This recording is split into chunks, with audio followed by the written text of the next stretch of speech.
ఉన్నది అని నమ్మి నమస్కారం చేశాడు.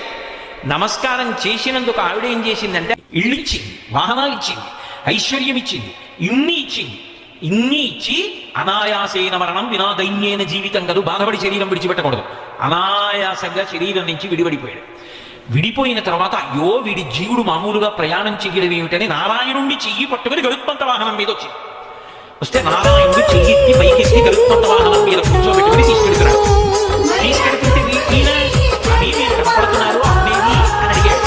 ఏమయ్యా ఎప్పుడో ఆవిడ ఉన్నది అని నమ్మి ఇలా అన్నావుగా, ఇంత కష్టపడి నమ్మి ఒక్క నమస్కారం చేశావే, ఆవిడేమిచ్చింది నీకు?